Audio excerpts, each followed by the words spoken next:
that we're waiting for results on, many of which are through the contact tracing program. The average age is around 40 of cases in Haywood County. And if you look across the state and now the country, it's very consistent with what's being seen everywhere. And we'll talk about why that may be in a minute, because that has a direct implication for your place of business. I would add that the age range is all ages. We now have cases in Haywood County of children, less than one actually. And I think our oldest cases are a couple of folks in their 90s, but it's stretched all the way across all ages at this point. But primarily concentrated between 25 and probably 60. And what we're learning now, and again, this is Haywood County, North Carolina, and in the country, is that the spread we're seeing is the result of what are called super spreader incidents, where one person gets infected for whatever reason, spreads that to a bunch of people around them, they spread it to a bunch around them. So that accounts to some degree for why some people are not too concerned about that. They haven't seen it, they just haven't been part of one of those clusters. But that's certainly what we're seeing here. And the highest risk factors are clearly close spaces, close contact without protection. The cases that we're seeing in Haywood County have stemmed from those sorts of environments, like people who work in a factory, people who work in a restaurant. We've had those already. Close environments, we haven't seen any in the long-term care facilities yet. That's really good. But any kind of closed space where people can't keep the distance, aren't properly protected, and especially places where it's loud, because people have to talk loudly, and that spreads virus more. So we'll talk a little bit more about that as well. So what's our best case and our worst case scenario right now? Excuse me. Our best case scenario is that enough people in the community are considerate enough to follow the public health measures, because you never know when you're an asymptomatic carrier. None of us know that. And the data is that a person will shed virus a couple days before they get symptoms, and then the first few days, I think first few days after they get symptoms. So that is where the risk is. And what we're also seeing in these super spreader events is that the people who are getting sick are not isolating themselves and quarantining right off. So there's a couple days in there, happen to be the days where they're shedding the most, where they're out and about the community. And you may have heard of the case of that birthday party here in Haywood County, where one person came to the birthday party.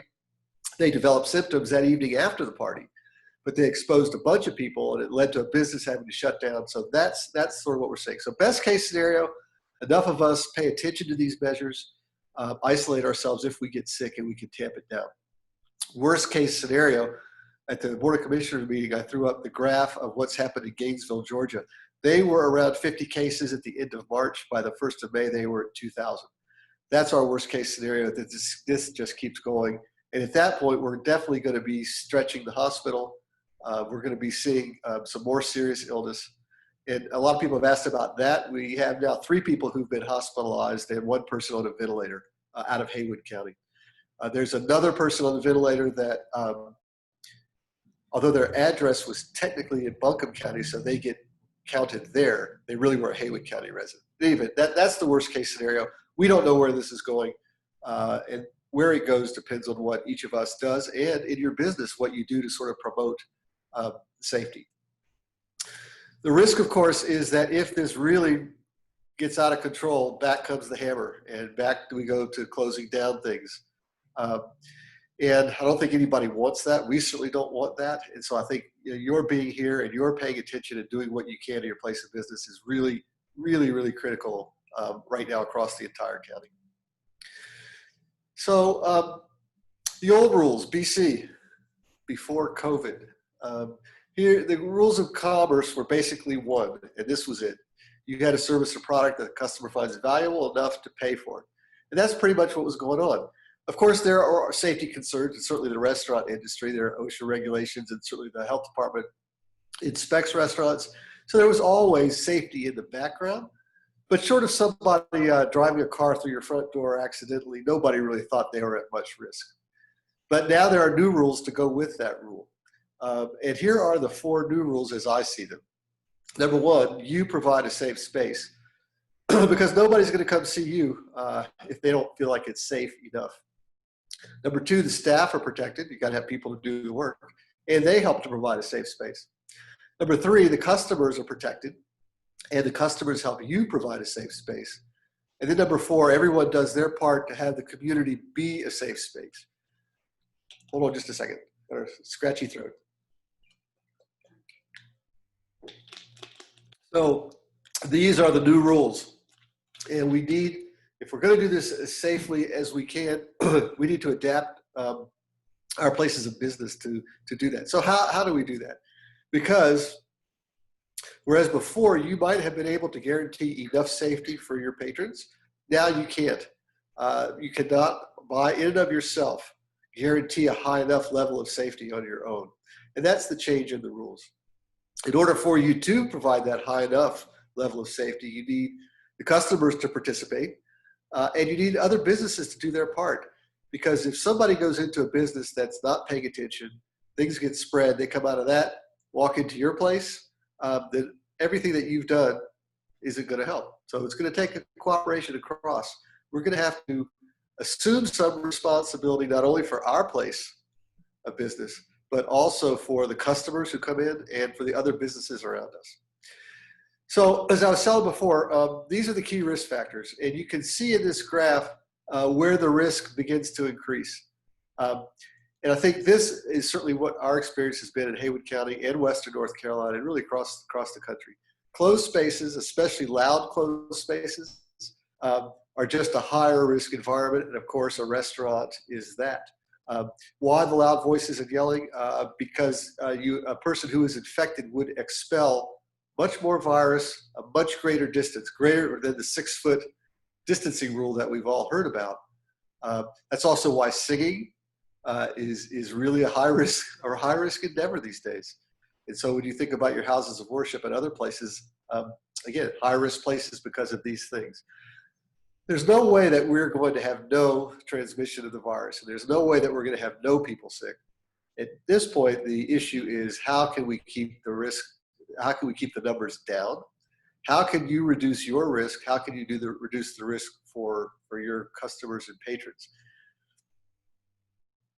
Sorry about that. So there are lots of guidelines out, and I don't know about you, but I have not had any trouble sleeping over these last couple months, as in the evenings I try to keep up with all the stuff that's put out, all the stuff that's changing from the CDC, from the state, from Haywood County, from the world really.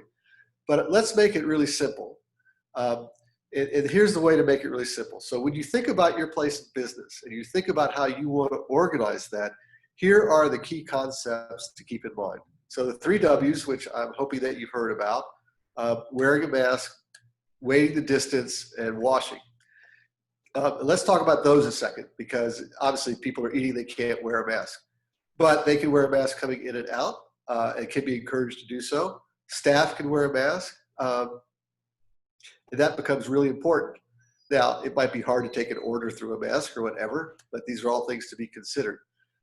The distancing is really going to be the difficult, most challenging part of trying to organize your business. What we know about the 6 foot distancing rule is that was a rule that was really extrapolated from previous pandemic situations where the spread was primarily respiratory. And what we know is that the closer people, the louder the environment, the more compact, the more enclosed the environment, the less protective that 6 foot distance actually is. So although the state has done their phase 2 reopening with 50% occupancy, a lot of people are not recognizing that if that 50% occupancy does not allow for at least 6 foot distancing, then the 6 foot distancing takes priority. So when you think about your space, how do you keep people at least 6 feet and in an enclosed space, especially if it's a loud environment? They need to be more than 6 feet. How can you lay it out in that way? I have seen situations in restaurants with tables roughly the size of picnic tables, and they've got people around the table. Well, they may be 6 feet apart, but across the table, it's only 2 or 3 feet apart. And if you're not putting those tables more than 6 feet apart, now you've got people face to face across tables, if you can imagine what I'm trying to describe. So that's going to be the real challenge in all of this. And if you have a place that's a loud environment, if you have a place where people are having a good time and speaking real loudly, that may be something that you and your wait staff have to address, because again, the risk is so much greater. In terms of washing, not just washing hands, I think everybody's pretty much aware of that, but also disinfecting surfaces. And that's also a really big challenge, because in a restaurant, you have a lot of surfaces that get touched. I'm thinking about the doorknob or the door handle going in and out if people need to do that to open the door. I'm thinking about, in the bathroom, faucets and toilets. I'm thinking about, utensils and menus and all that stuff have been talked about a lot, so I hope that you've heard about that. But just give a thought to what people are touching. It's not just to check out, with the credit cards and making that touchless. There's all sorts of places along the way. Disinfecting the tables and chairs between patrons. All this is just extra work that your staff has to do. So it's going to require you to think hard about how you staff and what you're asking that staff to do. There is another thing about the distancing that's worth thinking about, which is people going in and out. I assume for those of you who've been doing takeout and are going to continue to do takeout, are the people going in and out of the restaurant going to the same place that the people doing the takeout are going in and out? Is there a way for you to arrange people coming in one door, but maybe there's a back way or a side way to go out another way, so that you route the flow that way? All things to think about in terms of this distancing. If you have people hanging around where they come in within that 6 foot distance, that just again raises the risk that we're trying to deal with. The second part of this, 3 W's, is the IQ. I for isolation, if and when you get sick. Q for quarantine, if you're exposed or tested. And we're seeing some real issues here across the county because people are not following that in those situations. I think this applies mostly to your staff. Are you screening your staff when they come in every day? Is it very clear to your staff that they're not to come in if they're sick or they've been exposed? Do you have the manpower to have a significant number of your staff have to be out? These are all things to sort of think about. The last thing you want, I'm sure, is to have a staff member come in there who is a little bit sick, but they need to work and they want to work, and they say, yeah, I'm fine, and they come in, and then all of a sudden your place is shut down. So just be aware of what you put in place for your staff. And then finally, what I call the golden rule of gathering, which is gather together as you would want others to gather with you. Another way to think about it is don't give the infection to somebody who you would not want them to give it to you. So these are the guidelines, and as you think through your place, if you think in terms of those 3 W's, how do I apply that? Showing an IQ and golden rule of gathering, despite all the stuff that's out there that you could wade through, is the framework to think about that. So what to do? Well, what to do is the guidelines. Why should we follow the guidelines? Again, we know what the risk factors are. We're trying to limit the risk. We want to limit the spread. We want to limit the chance that you have to shut your business back down after opening up if things really get out of control here. So that's the what and the why, but the question is how to do it. And here's a suggestion that I have for you. This is called a spaghetti diagram, and you may be familiar with this. The green line is basically following the path of one person in this business. They took a piece of graph paper, they put their layout on the graph paper, and then somebody just watched where a person went to do their job. So I would recommend doing this in a couple of ways. One is lay it out, go to the front door of your place of business, act like you're a customer coming in, act like you're a customer coming in, and follow exactly where they would go. And you can think about this, but do it on paper, because you're going to discover some things that you're probably not even aware of, even if you've been very thoughtful about how you're organizing it. So I'd recommend you do that. That's one way to go about trying to sort through all of this. So we know that you can provide a safe space, and we know that your staff can be protected, and therefore they can help provide a safe space. And we know that what you can do is your customers can be protected, right? So that answers 2.5 of the 4 new rules that govern commerce. But in terms of the last 1.5, this is really very much out of your control. So how do we answer the last 1.5 of those? How do we help the customers help you? And how does everyone in the community do their part to be a safe community so that people come in as tourists or visitors, or even for us who live here, we know that we can go out and about in as safe a place as we can. So this is how to engage the customers, protect each other's business, because another person's business is now as important to you as yours is to theirs. So it takes an awareness of the new rules that govern commerce. And so you may be aware that the state of North Carolina, either last week or before, rolled out what they're calling their Count on Me initiative. And it's online, and it's actually really good information. And I would certainly urge you to go there. From the restaurant side, there are modules about what the owner should be thinking about, what front of the house staff should be doing, what back of the house staff should be doing. A lot of great information there. But we're going to take this a step further with what we call our Contract to Contain COVID, the CCC. We Are a Safe Place initiative.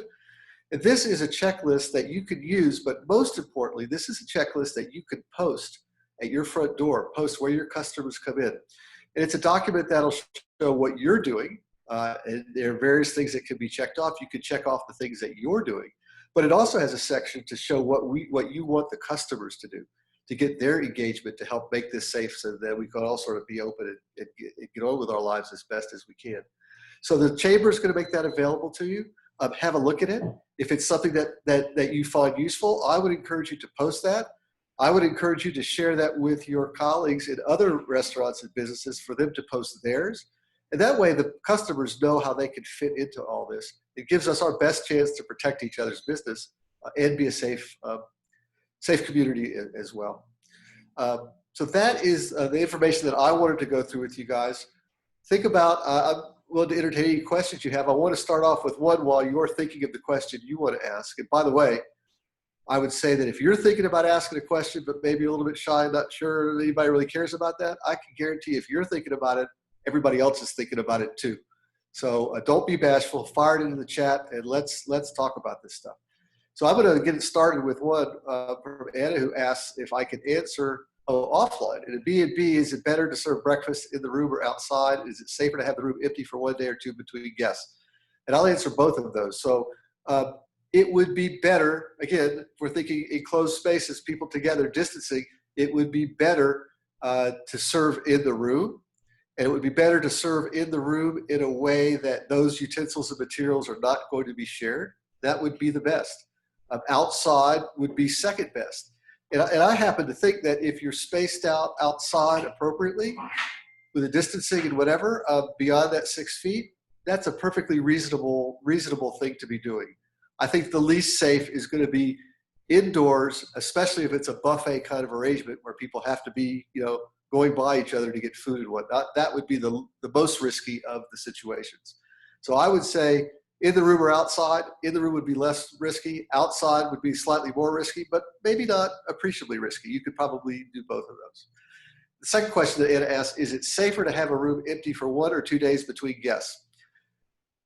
So interestingly enough, I have a hard time finding anybody who's actually given an answer to this, but I'll give you my answer to this. The hotel industry, I think, has put out guidelines that say that the room should be empty somewhere between 24 to 72 hours before someone else comes back in there. I happen to look at it this way. We know that this infection is spread primarily by touching surfaces and then putting it, on you. Again, if you see the video I did about viral load, I think it was like number 7 or 8, I can't remember exactly. But in that video, just virus around you is not going to get you infected. Just virus on you is not going to get you infected.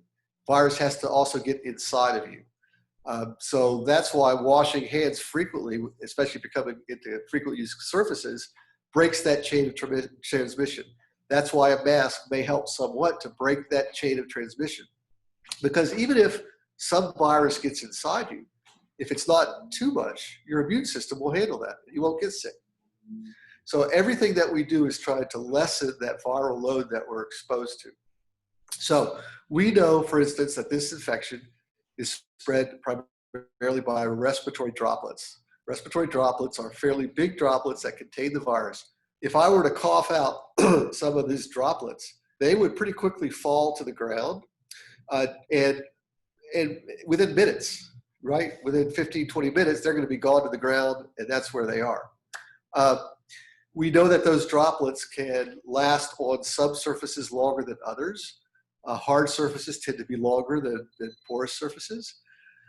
So if a guest left the room, say, let's just say for the sake of discussion that they were infected, they would have put all kind of droplets out, but those droplets are gone in 15 or 20 minutes. If they were putting smaller droplets, what are called aerosols, out, they can hang out in the air for 3 or 4 hours. Now, those are smaller size things than the droplets are, and they last longer in the air. This is why you want to wear a mask when you're going into a store where there's a lot of people, because you don't know who has been expelling virus, and if they did it in an aerosolized manner, it's just hanging in the air.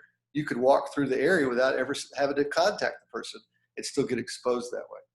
So that's a long explanation to say that I think a person going in to clean a room, they're going to be at risk of walking into the air with virus in it. And we know that if it's droplets, those are gone pretty quickly. If it's aerosolized, we're talking a few hours. So to me, if you waited 4 or 6 hours before going in to clean a room, and you're going to be cleaning the surfaces where the other virus could be, that's probably sufficient. When they say 24 to 72 hours, almost certainly this virus sitting on a surface in 24 to 72 hours, it's going to be not viable. So that's where I think that came from fairly early on in all this. So to me, on a practical side, I'm worried more about the worker going into the room with aerosol in the air, walking into a space of that. Because they're going to be, I'm hoping, masked up, gloved up, and they're going to be cleaning surfaces. So I'm not worried so much about the surfaces. So that's a long-winded answer to your question, Anna. But I don't think that you even need to wait 1 or 2 days. I think 4 to 6 hours is a perfectly reasonable time to get in there and do it. Anyway. So someone else, type something in. Tell me what you want to know about, what you're concerned about. What I've said to you doesn't make any sense. Please.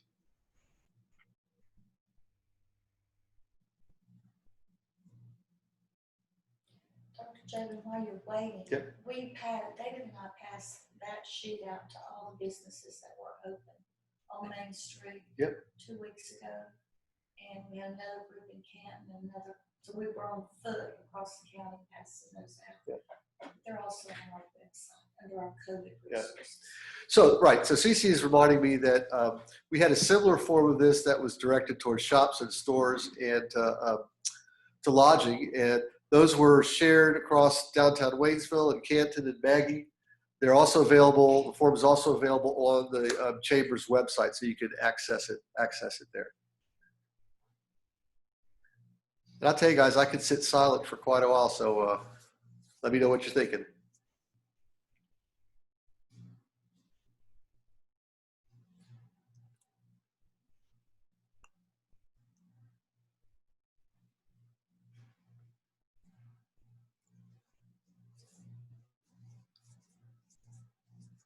And I'm also wondering from the Mercy folks, what questions you guys have about what you're doing, what you might be doing.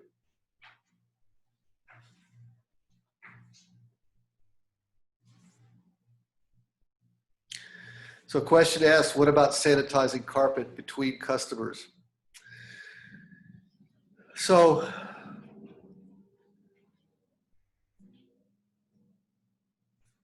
certainly the virus can hang out in carpet material, but my understanding is not for very much. And of course, people are walking on that.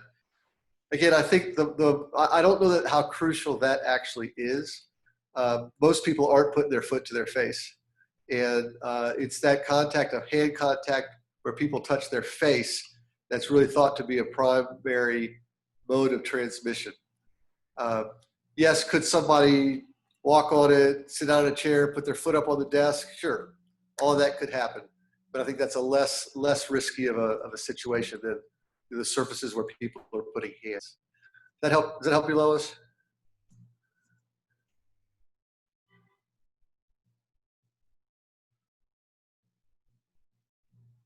Good.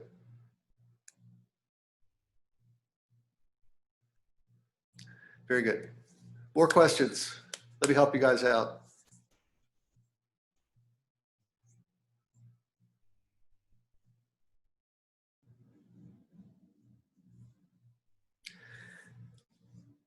And I would also like to point out that we at the health department are certainly available to help you as you think through what you want to do in your place of business.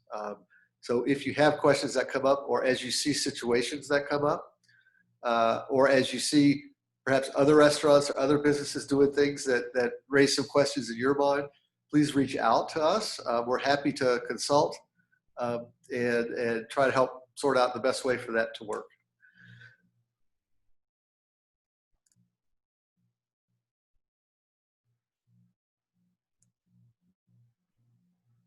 Yeah, so someone has asked about would it be the same true with clothing in a clothing shop for kids? Well, yes, I think it is the same, as long as you don't have kids crawling around on the floor. That would change the equations a little bit.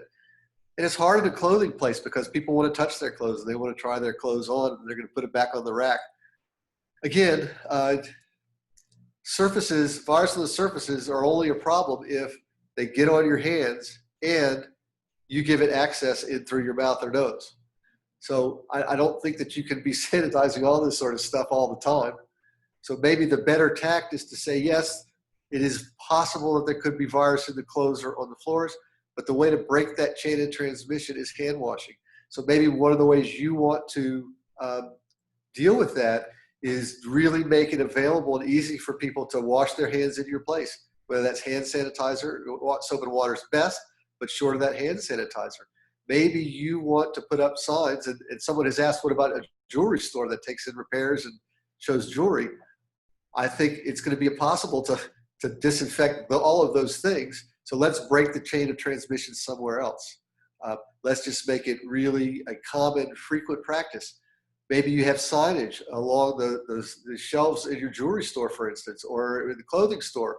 Very frequently spaced signs that say, please wash your hands after handling the merchandise, and have something there so people can do that. Maybe your wait staff, and this is actually really leads to a really good question. What are you going to do in your place of business when you see somebody not complying with these things? Have you had a discussion with wait staff at a restaurant if their customers being loud and boisterous in each other's face and in other clients' faces? How are you going to approach them? There are ways to do this that are kind and respectful. Have you practiced that? Have you thought about what the scripting is? Maybe in the store situation, maybe staff in the store need to be on the lookout for that, and they have people who are not, disinfecting their hands frequently. Maybe how are you going to handle that sort of a thing? There was a very interesting story in the paper. You may have seen it this week. I think John Lewis is the gentleman's name, has a barbershop, and he's been asking his patrons to wear a mask. And there was a gentleman who just refused to do that, and he just refused the business. So are you going to be willing to do that? Are you going to be willing to pass on business in your restaurant or place of business when someone's not complying because it makes it unsafe for everybody else and you want to be known as a safe place? So I would encourage you all to think about how you're going to have those conversations with your customers and your patrons, and train your staff and agree on how you're going to handle something like that. But I think, just to go back to the jewelry store and the clothing store situation, I think the better place is to focus on the hand washing part and the not touching face part, rather than be too concerned about what's on the carpet, what's on the clothing, what's on the jewelry. Yeah, so Lois says, you've given me a good idea to deal with trying on a lot of pieces of clothing. Yeah, really tough in a clothing place for sure. Other questions? You're welcome, Colleen.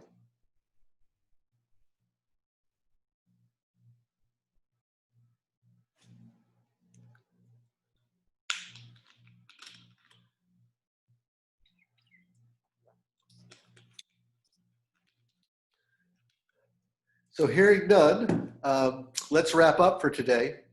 Again, after we get off this call, if you have questions, give it to CC, call us at the health department, get it to me, and be happy to weigh in and help you sort out whatever you want to do. Think about doing a spaghetti diagram to get some greater insight into how you might handle things. And I would also ask you to share this with your colleagues and your adjacent business owners and other people that you know in the community, because as trite as it has become to say we're all in this together, I think it actually is true. And I think from the business community to be open, and more importantly, to stay open. I think if we have to shut things back down, that's just not going to be good for anybody. But to be open and to stay open, we all need to be considerate of what our parts are. The more we can help each other, business to business, business to community, customers to business, customers to community, visitors to community, the more we can help people be safe in our community, then the better that's just going to be for all of us, health-wise and economy-wise. So not hearing any other questions, I'm going to ask one more time, throw it in there. If you have something that you really want answered right now, throw it in there. Otherwise, we could always talk later. So I'll give it just a few minutes to see if somebody's had something that comes to mind.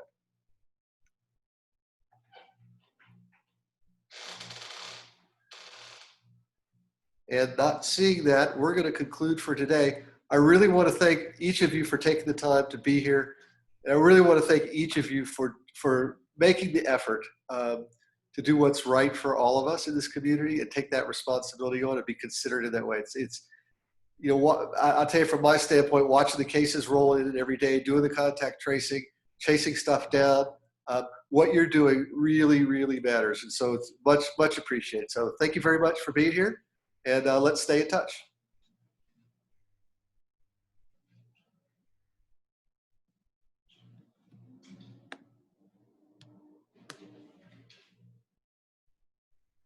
Very good. Yeah. How many did you have? Did you tell? Oh, you know, I didn't. There was about 20 Yeah. signed up. Let's see if I can go back. Oh, it should be up there at the top in that red or green. Yeah. Look, I can tell. I can find out. I just. I know that when David and I went around and delivered the "We Are a Safe Place," that and a couple other things about I think it was the wash your hands one, the 3 W's. Yep. I noticed that most people had almost everyone had put some thought into what they needed to do. Some thought. Yep. You need to